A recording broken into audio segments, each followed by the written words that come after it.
The Whispering North Star. In the heart of the golden countryside, where the grass tickles your knees and the sunflowers bow to the sun, lived a young girl named Arya.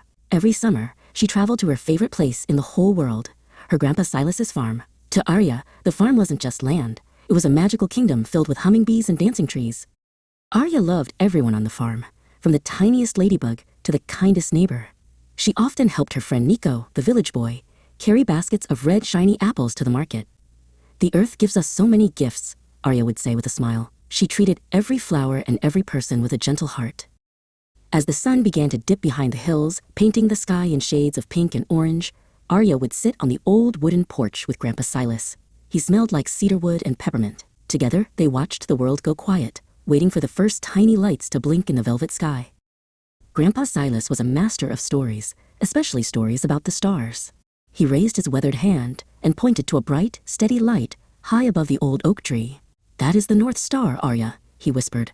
"It is the sky's lighthouse. It never moves, so travelers can always find their way home." "Did you know you can talk to the stars, little one?" Grandpa Silas asked with a twinkle in his eye. Arya looked up in wonder. He told her that if she whispered her secrets and her love to the North Star, the light would carry them across the heavens. Arya closed her eyes and practiced whispering a soft hello to the distant light. The seasons changed, and the air grew chilly. Grandpa Silas had to go away to a place beyond the stars, and Arya stayed at the farm. The porch felt very big and very empty without him. She missed his peppermint smell and his gravelly laugh. Sometimes, the night felt a little too dark. One evening, Arya walked out into the meadow. The sheep were sleeping, and the wind whispered through the trees. She remembered what Grandpa Silas had taught her about the earth's gifts.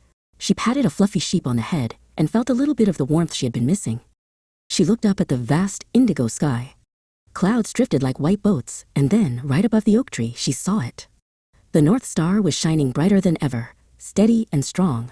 It felt like a familiar friend waiting for her to come out and play.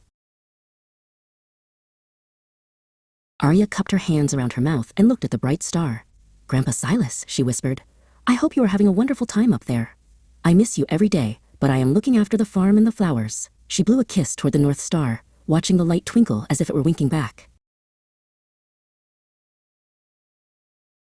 A gentle breeze brushed against Arya's cheek, feeling just like a soft pat on the head.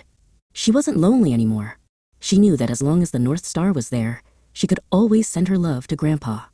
With a peaceful heart, Arya turned back toward the farmhouse, guided by the light that always points the way home.